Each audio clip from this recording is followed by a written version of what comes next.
A finales de octubre de 1942, la ciudad del Volga todavía no ha caído.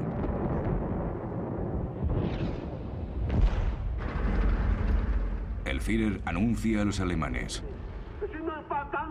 hemos tomado Stalingrado. Solo quedan algunos focos de resistencia. Los tomaremos uno a uno. Es solo cuestión de tiempo. Para Hitler, Stalingrado representa su victoria sobre Rusia.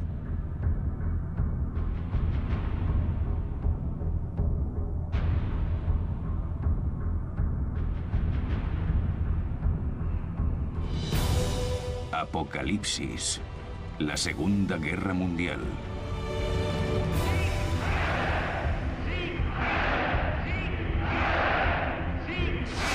Los grandes aterrizajes.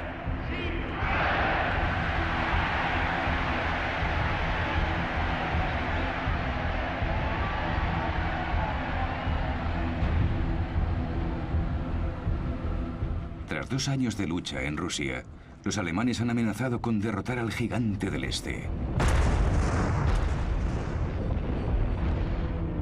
En el norte, Leningrado está rodeada por los alemanes.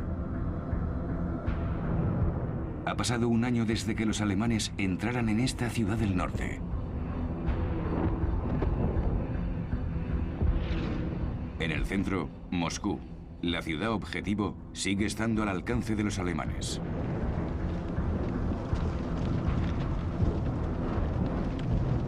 Al sur, el avance hacia los campos de petróleo de Bakú se detiene en las montañas del Cáucaso.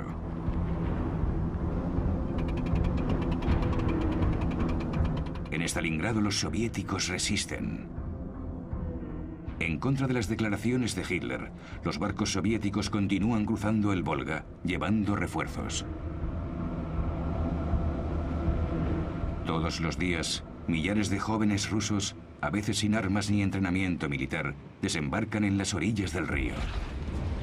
Los que huyen de las balas alemanas son ejecutados despiadadamente por los comisarios políticos.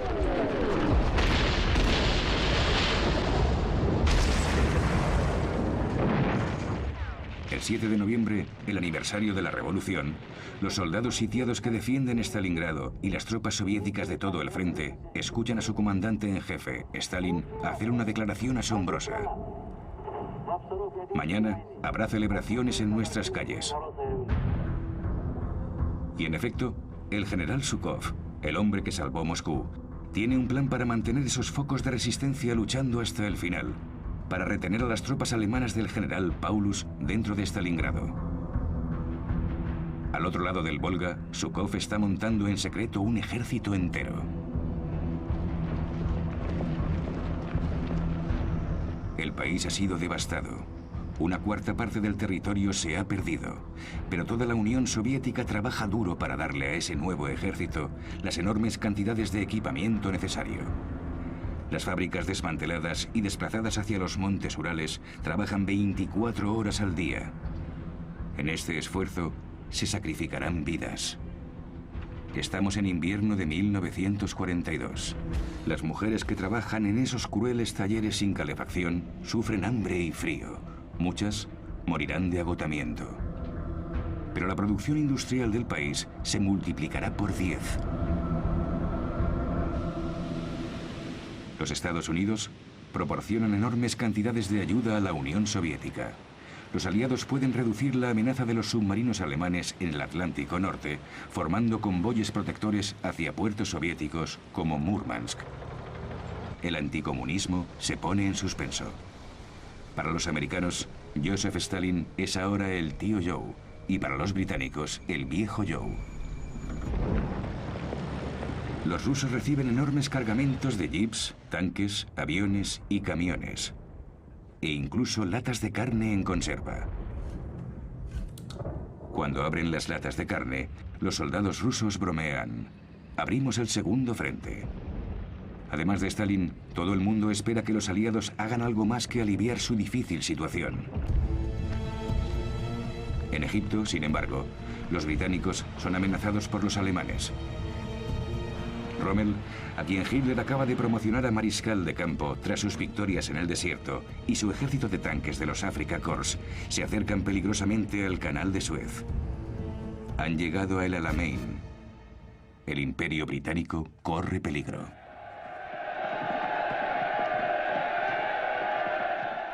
El primer ministro británico, Winston Churchill, llega para animar a su ejército en el desierto. La situación es desalentadora, pero mantiene el sentido del humor y comparte alegres momentos con sus hombres.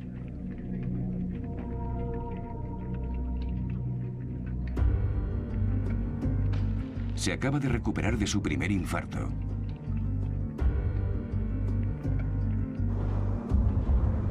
Se reúne con el recién nombrado general Montgomery. Montgomery no era la primera opción de Churchill. Y todos estos soldados del desierto están un poco preocupados. Los británicos, los australianos, los neozelandeses, los sudafricanos y los franceses libres. En cuanto llega Montgomery, hijo de un pastor, ordena la imposición de un nuevo programa de estrictas reglas y disciplina. Es cauteloso. Espera hasta que su ejército sea superior tanto en hombres como en equipo, con los nuevos tanques Sherman estadounidenses, por ejemplo, construidos para ser rápidos y potentes.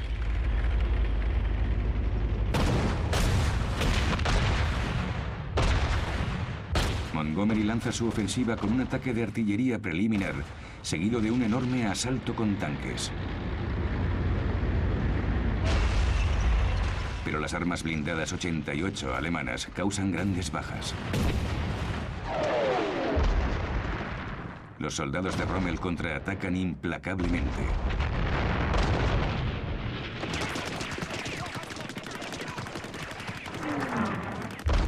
La batalla se convierte en una carga de bayonetas, como durante la batalla del Somme en 1916, con muchas bajas en ambos bandos. En ese juego mortal, el bando con más hombres es el que gana. En una carta a su mujer, Rommel escribe: "Nos aplasta el peso del enemigo". Recibe un mensaje de Hitler: "No puede haber ninguna otra salida que aguantar. No cedas ni un metro de terreno". Rommel contesta a su mujer: "Me devano los sesos para encontrar una salida de esta situación para mis pobres tropas. Nos enfrentamos quizás a los días más difíciles que puede vivir un hombre". Y añade: "Los muertos tienen suerte. Para ellos todo ha terminado". Rommel se retira. En Londres, Churchill anuncia a sus conciudadanos la primera auténtica buena noticia de la guerra. Esto no es el final. No es ni siquiera el principio del final, pero quizás sea el final del principio. Las palabras de Churchill resuenan por todo el mundo. El viejo león británico ha resistido ante Hitler. En su cuartel general, la guarida del lobo, Hitler se muestra desdeñoso. Dice: "Es solo un contratiempo. La guerra continuará".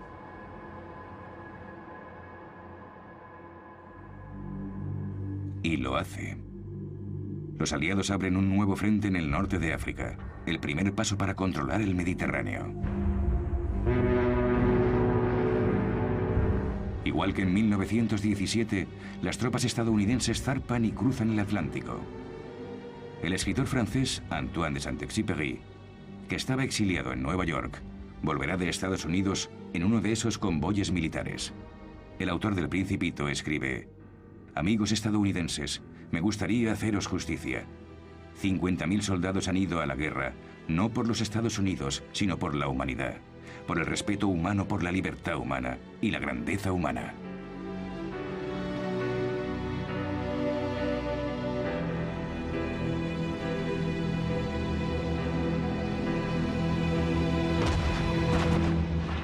Frente a la costa de Casablanca y Orán, los británicos y los estadounidenses son recibidos con fuego de cañones de los franceses de Vichy.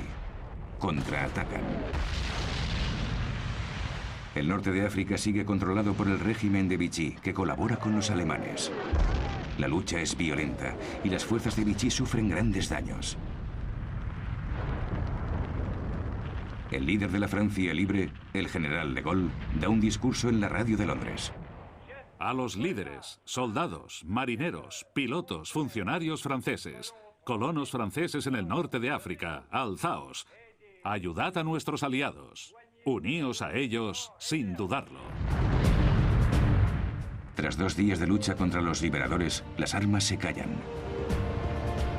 Los aliados preparan su desembarco.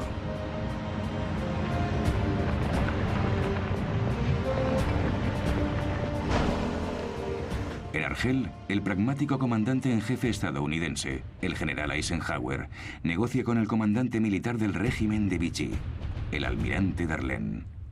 Darlene es uno de los colaboradores más acérrimos de Francia, que incluso ha conocido a Hitler.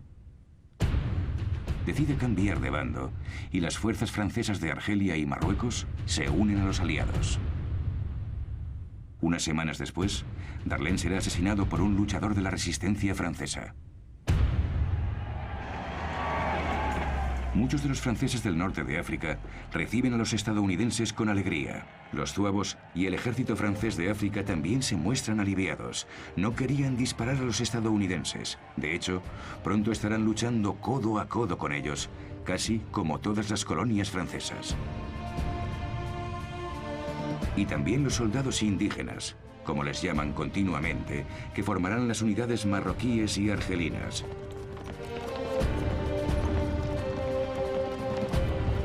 Los poderes del Eje se han adelantado a los aliados desplazándose hacia Túnez, un territorio todavía controlado por el régimen de Vichy, que permite a los alemanes quedarse.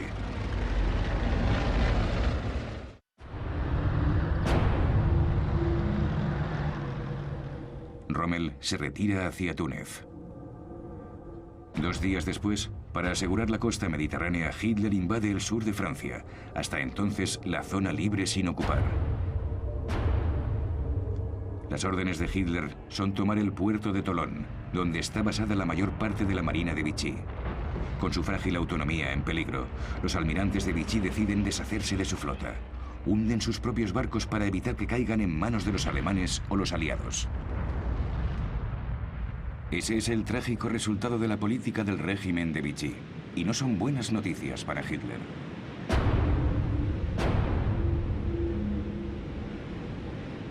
Con la llegada de los alemanes, los judíos que se esconden en los últimos focos de resistencia francesa tienen pocas posibilidades de sobrevivir. En el crecientemente siniestro ambiente de redadas y denuncias en toda Europa, los niños son salvados por valientes familias. Como la familia de Karl de Bruer. Es un banquero belga. Graba a sus 4 hijos, mientras él y su mujer, Denise, esconden a 2 niños judíos. Monique Mogelski, la hija de 12 años de edad de un ingeniero, que también está escondido. Y Adrien Sepkaru, de 6 años de edad. La madre de Adrien ha sido detenida y deportada a un campo de trabajo de Europa del Este. Nunca regresará de Auschwitz. En este momento, mucha gente sospecha que cuando los ocupantes usan palabras como campo de trabajo, en realidad hablan de muerte. Karl y Denise de Bruer son héroes cotidianos que un día recibirán el título de rectos entre las naciones, junto a más de 20.000 hombres y mujeres más de toda la Europa ocupada.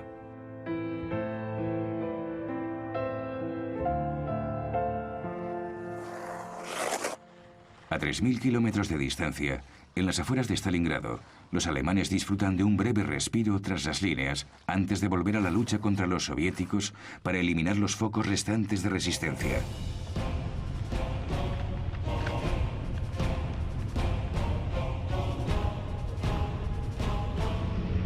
Los flancos del ejército alemán están defendidos por unidades de los países satélite del Reich, rumanos, húngaros e italianos, totalmente ignorantes del peligro que acecha a la vuelta de la esquina.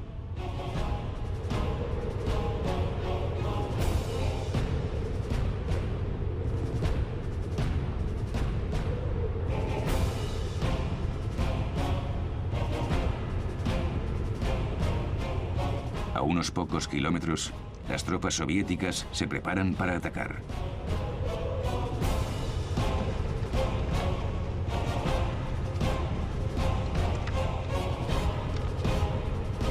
Están listas para luchar y hay más de 1 millón.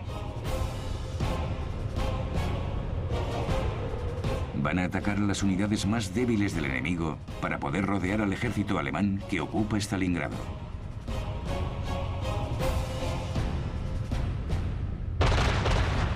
A las 7 de la mañana, los soviéticos se deshacen de las líneas enemigas, atacándolas con lanzacohetes llamados los órganos de Stalin.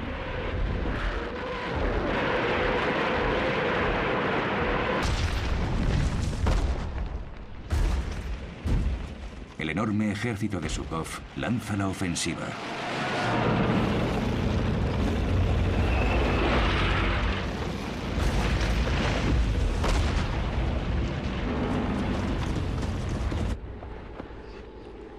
Los húngaros no tienen suficiente munición. Los rumanos no tienen armas antitanque.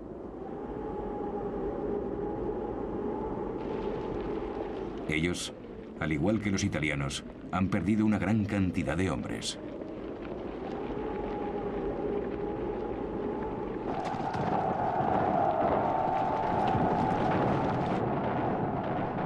Los dos ejércitos soviéticos del norte y del sur se reúnen.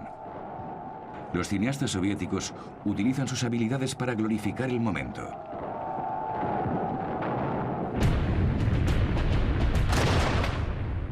Los alemanes ven cómo los tanques soviéticos cierran el círculo a su alrededor. El sexto ejército del general Paulus está atrapado dentro de Stalingrado.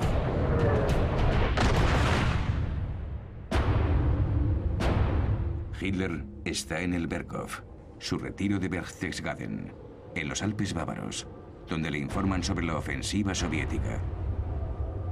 Su reacción inmediata es esconder la noticia a los alemanes. Corre a su cuartel general del este de Prusia y declara: si el sexto ejército se retira de Stalingrado, la Wehrmacht nunca podrá regresar. Paulus todavía podría huir, pero tiene que obedecer las órdenes, ya que cuando Hitler llega a la guarida del lobo, le envía este mensaje: mantente firme, un ejército vendrá a rescatarte. Pero ningún ejército llega hasta ellos, y los aviones de la Luftwaffe no consiguen entregar suficientes víveres, a pesar de las promesas hechas por el jefe de la Fuerza Aérea, Hermann Göring. En Navidad, las raciones se reducen a 50 gramos de pan y 12 gramos de grasa.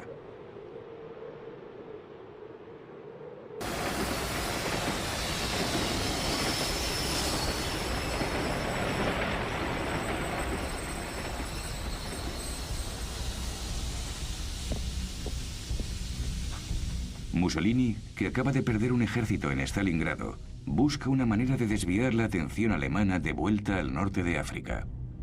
Escribe a Hitler: en mi opinión, Rusia no puede ser aniquilada. Se defiende con su tamaño, un territorio tan vasto que nunca podrá ser conquistado o retenido. El capítulo ruso ha terminado. Debemos hacer las paces con Stalin.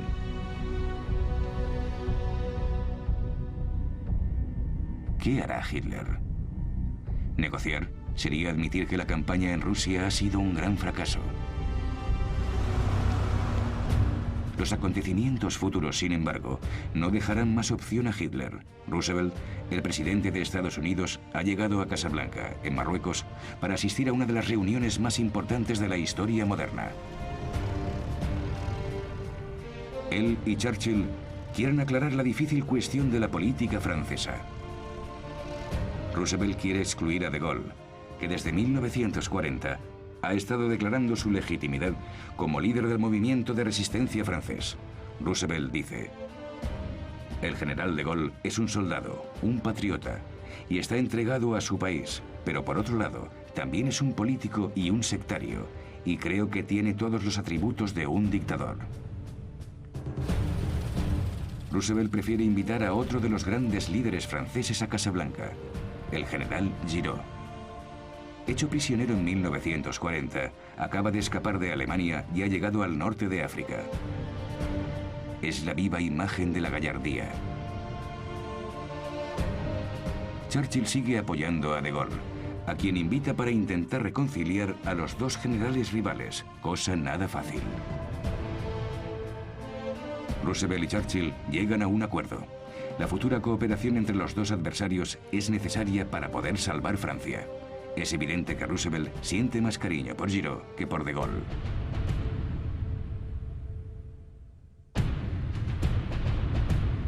Y en la conferencia de prensa de clausura, Roosevelt y Churchill hacen una declaración de gran importancia. Con mucha vehemencia, pronuncian las palabras que desde entonces se convertirán en el credo de los aliados. Rendición incondicional de Alemania, Japón e Italia.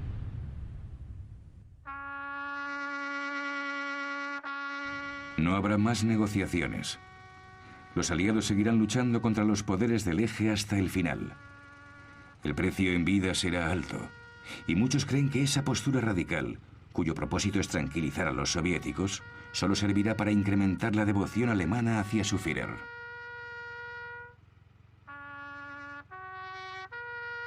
Stalin está satisfecho. Temía que Hitler firmase la paz separadamente con los aliados para centrar todas sus fuerzas en Rusia. Lanza su ofensiva para aniquilar a la bestia que sigue acechando entre las ruinas de Stalingrado.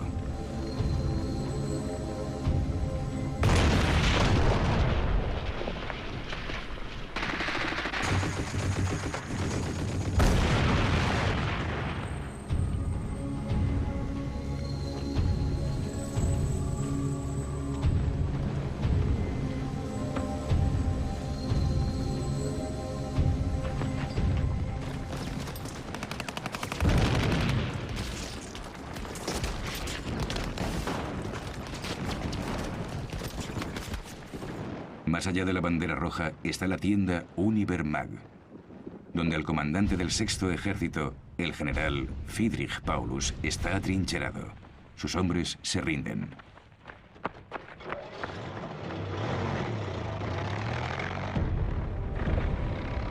El día anterior, Hitler le ha ascendido a mariscal de campo, pensando que eso le empujará a cometer suicidio para salvar su honor. Paulus, sin embargo, al borde del colapso, debilitado por la disentería y asqueado ante la absurdidad de las órdenes de Hitler, permite que le capturen. El mariscal de campo Paulus es un premio extraordinario para los soviéticos. Es el cerebro detrás de la Operación Barbarossa, el plan para invadir la Unión Soviética. Los líderes soviéticos apenas pueden creerlo. Paulus colaborará con los soviéticos y testificará en los juicios de Nuremberg contra sus antiguos comandantes, como Keitel.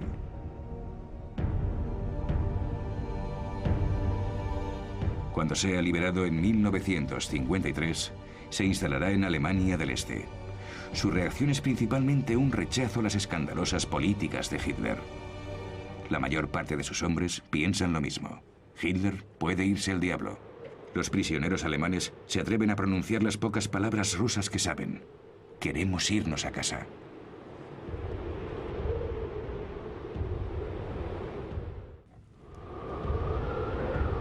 Solo podemos imaginar cómo debió sentirse la gente de los países ocupados. Tras la derrota alemana en Stalingrado, la esperanza renace. Evidentemente, los locutores de noticias alemanes no muestran ninguna de estas imágenes, y Hitler dice: no debemos usar la palabra rendición. Debemos explicar que nuestros hombres no consiguieron recibir los víveres y que por eso les derrotaron. Debemos usar la palabra sacrificio.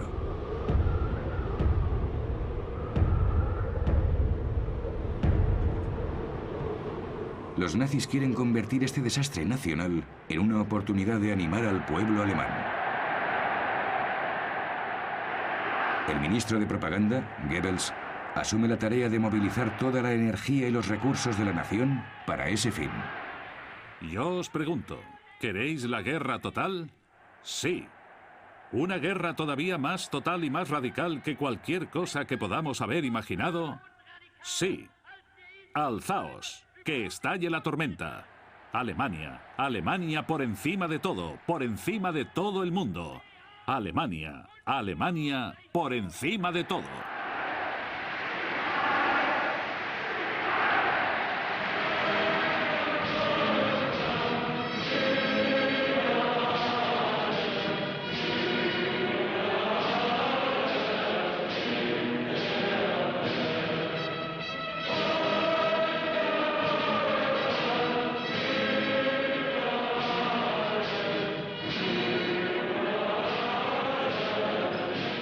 Entre el público en apariencia extasiado está Albert Speer. Proporcionará a Hitler los medios para implementar la guerra total. Hitler le llama su único amigo. Este arquitecto de 38 años, constructor de los edificios megalómanos del Führer, ha sido nombrado ministro de armamento.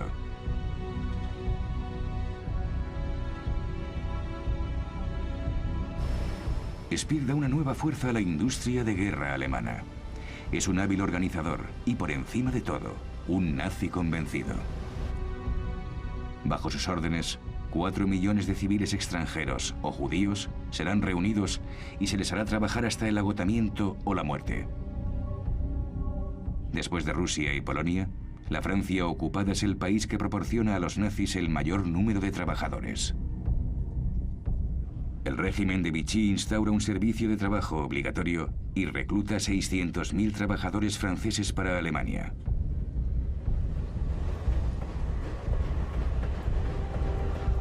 Aquellos que quieran evitar este servicio se marchan al bosque y se unen al movimiento de resistencia.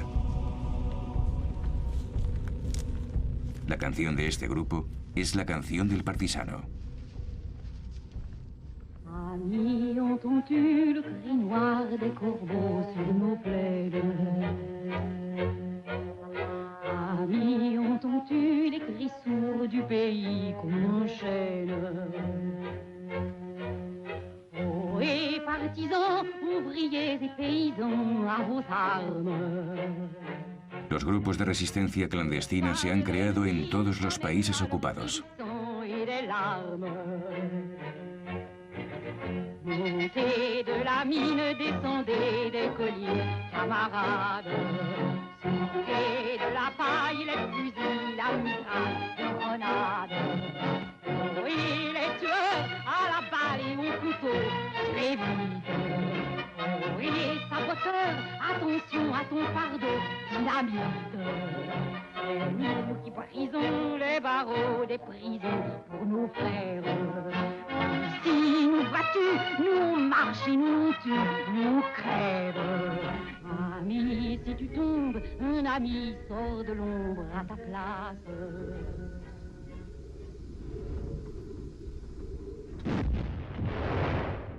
Tras los muros del gueto de Varsovia, los alemanes se enfrentan a un alzamiento judío.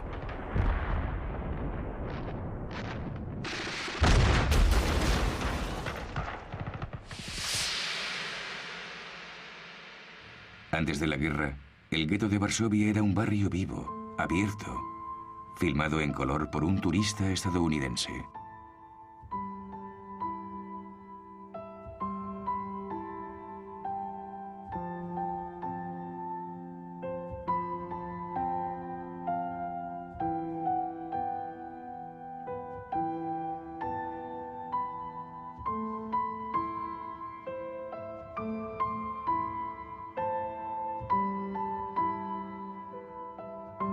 En 1940, los nazis convirtieron esta agradable zona de Varsovia en una cárcel superpoblada.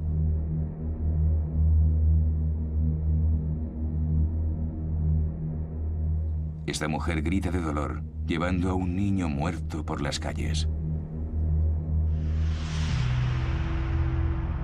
El gueto de Varsovia en 1941.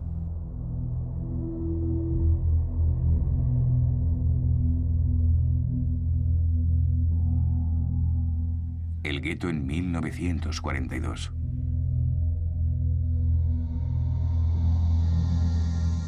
El gueto en 1943. Los nazis matan deliberadamente de hambre a la gente para aplastar, debilitar y evitar cualquier tipo de revuelta. pero los judíos consiguen armas y mueren luchando. Los supervivientes son deportados al campo de exterminio de Dublinka y ejecutados.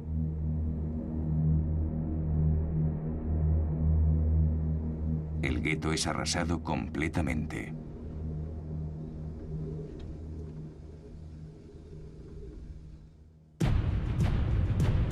Al mismo tiempo, los aliados consiguen otra victoria. Entran en Túnez.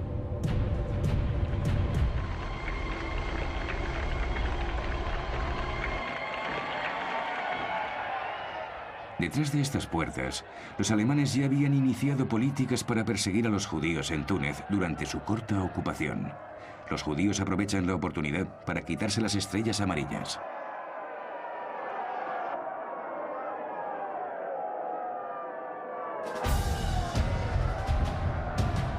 Los prisioneros italianos reciben gestos insultantes desde la multitud.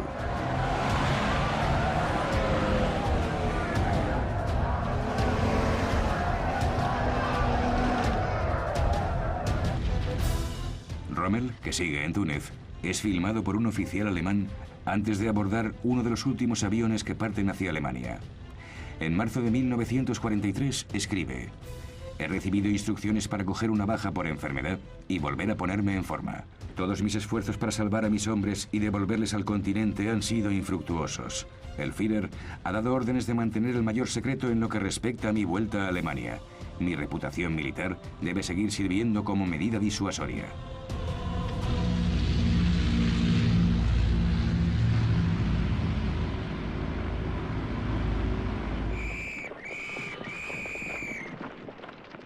Los Afrika Korps han sido capturados y ahora marchan en largas filas hacia los barcos de la flota estadounidense para ser llevados al otro lado del Atlántico.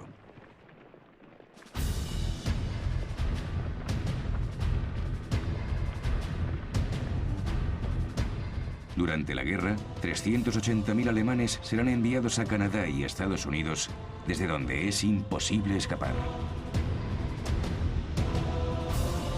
Estos prisioneros están a punto de embarcarse en una extraña odisea. Empiezan estos barcos de transporte militar. Muchos se sienten como en un sueño. Para ellos la guerra ha terminado y están a salvo. Sin embargo, para estos soldados alemanes, el sueño pronto se vuelve una pesadilla, porque incluso aquí los nazis tienen el control. Estos hombres que bajan del barco en Canadá insisten en hacer el saludo, incluso aquellos que solo tienen un brazo. Algunos prisioneros son enviados a campamentos en Virginia y Texas. Trabajan en plantaciones de algodón o tabaco.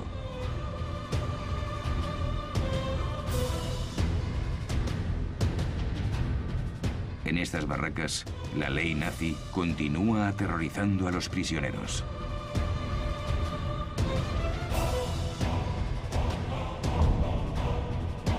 En poco tiempo, los oficiales nazis se han hecho con el control de los prisioneros, usando la intimidación, la tortura e incluso el asesinato para mantener la ideología fascista entre sus compañeros prisioneros. Y este mensaje debe llegar a los soldados alemanes que luchan y sufren en todos los frentes alemanes. Tienen que entender que no tienen nada que ganar si se entregan a los aliados.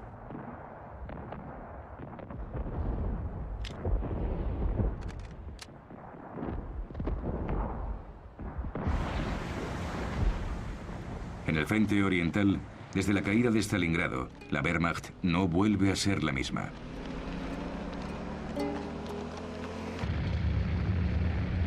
Los soldados intercambian rumores sobre el Führer. Parece que ha perdido la cabeza. Le tienen encerrado en secreto en Berchtesgaden. Vemos a su doble.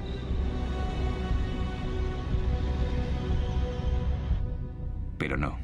Es el propio Hitler el que es filmado en Berchtesgaden por su amante, Eva Braun. Desde las derrotas de sus ejércitos en Stalingrado y el Alamein ha cambiado. Su famoso bigote ha encanecido. Uno de sus generales, von Senger, queda sorprendido por su aspecto. Dice: su piel estaba flácida. La mirada de sus ojos azules, que había hechizado a las multitudes, se había enrojecido por el insomnio.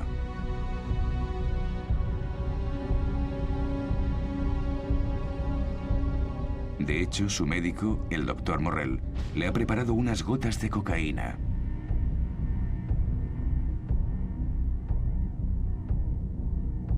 Este es Morrell, filmado el 20 de abril de 1943 con los secretarios y amigos íntimos que han venido a desearle al Führer un feliz cumpleaños. Solo tiene 54 años. Morrell consigue dejarle presentable para las ceremonias. Sin embargo, Hitler tiene la precaución de mantener el brazo izquierdo bajo control. Tiende a temblar.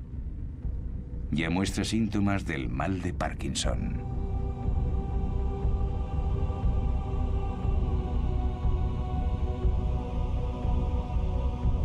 Como resultado, el jefe de las SS, Himmler, se vuelve aún más importante. Las SS, cuyos reclutas salen ahora de las juventudes hitlerianas, empezaron siendo la Schutzstaffel, la escuadra de protección de los oficiales nazis. Más tarde proporcionaría los guardias de los campos de concentración. Las SS han creado un auténtico ejército propio, las Waffen-SS. En el futuro se espera que estas tropas de élite, bajo las órdenes de Himmler, sustituyan a la Wehrmacht, que ya no se considera totalmente leal. Cada vez más, Himmler recluta en los países ocupados fanáticos como estos SS bosnios.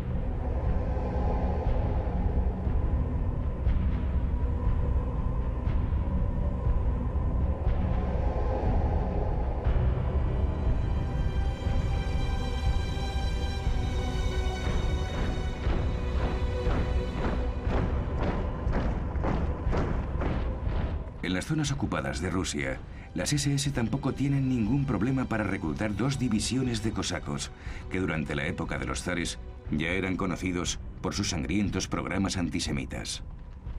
Formarán el temible 15º Cuerpo de Caballería de las SS.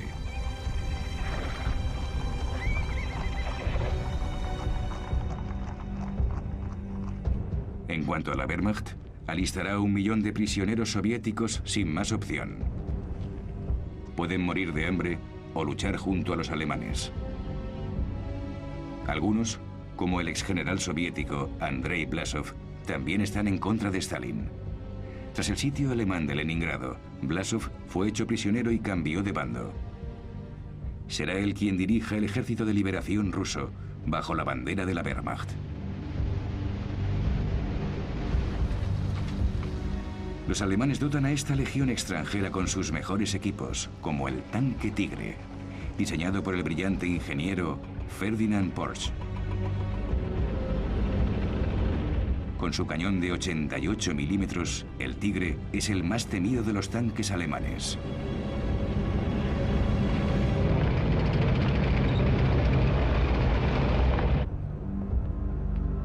Como resultado, en la guarida del lobo, Hitler empieza a sentir esperanza otra vez. Ahora puede renovar su obsesión por la destrucción del Ejército Rojo. Quiere atacar en Kursk.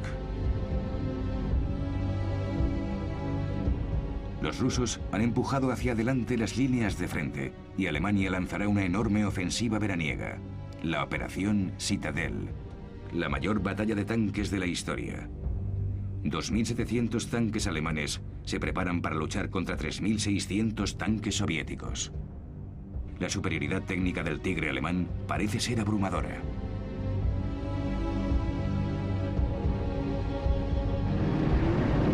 Hitler sabe lo importante que es esa batalla. Para dirigir su fuerza de 900.000 soldados, ha escogido al hombre que le ayudó a ganar la batalla de Francia, el mariscal de campo von Manstein.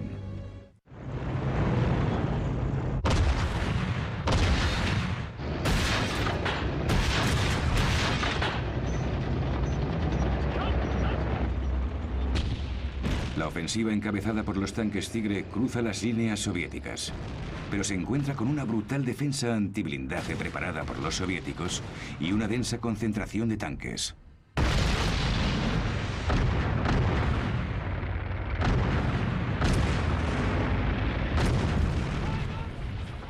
Las tropas de la Wehrmacht se ven obligadas a retroceder. incluso los formidables tanques Tigres caen víctimas de los soviéticos.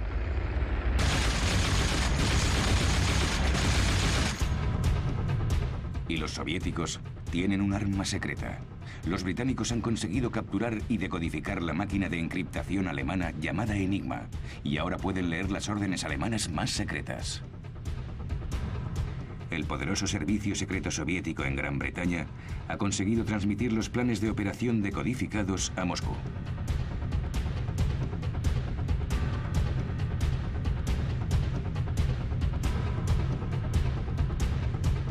Esta guerra también es una guerra de espionaje.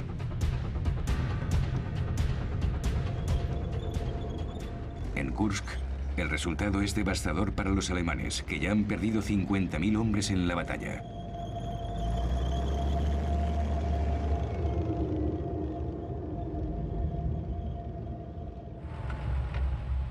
Von Manstein quiere refuerzos para poder continuar con la ofensiva. Está esperando a Hitler.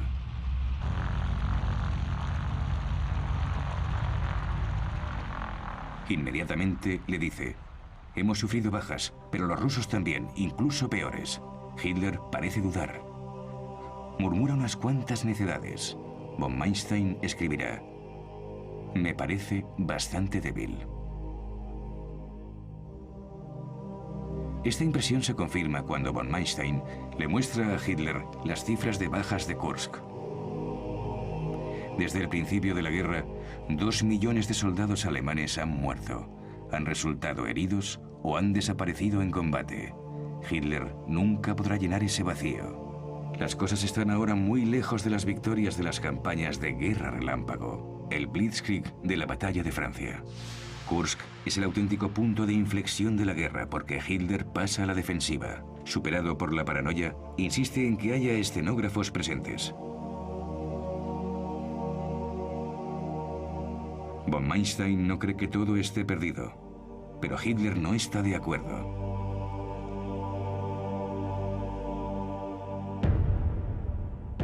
Von Manstein le implora que continúe con la ofensiva. Hitler se niega. La batalla de Kursk ha terminado. Para Hitler, la prioridad es ahora enviar refuerzos a Sicilia, donde los aliados acaban de desembarcar. El cerco se estrecha. Las cosas ocurren con rapidez.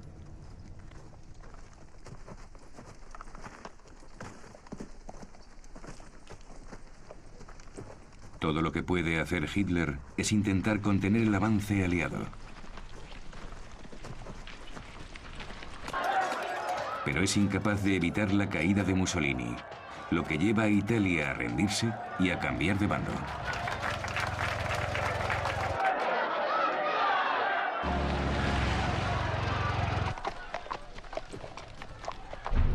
El nuevo gobierno italiano encarcela a Mussolini en la montaña. Hitler envía una unidad aérea de comandos a rescatarle. Hitler quiere que Mussolini vuelva al poder.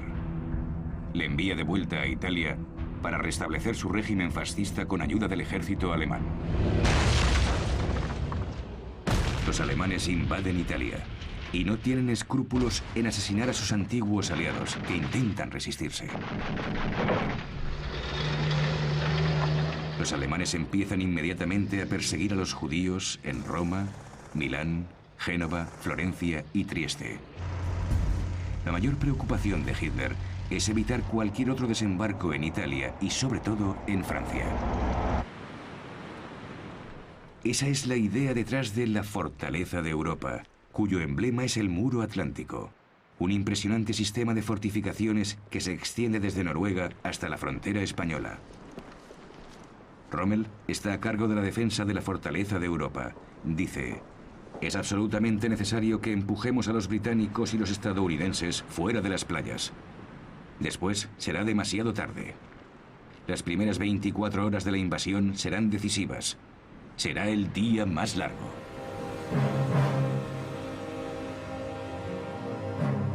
Para Rommel y los nazis, es el principio del crepúsculo de los dioses.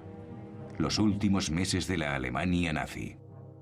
Y aún así, Las imágenes de las noticias alemanas de Rommel, que ha sido invitado a tomar el té por Magda Goebbels, la mujer del ministro de propaganda, revelan el estado de ánimo de los nazis en este momento de la guerra. La ideología nazi tiene fe en la victoria y desprecia la duda. Magda Goebbels adora a Hitler como a un dios, aunque esté llevando a Alemania a un frenesí de derramamiento de sangre y muerte.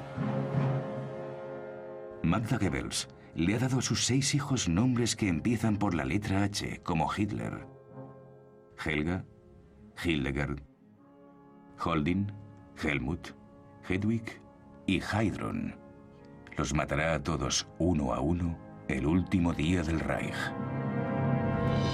Apocalipsis, la Segunda Guerra Mundial. Próximo capítulo, el fin de la pesadilla.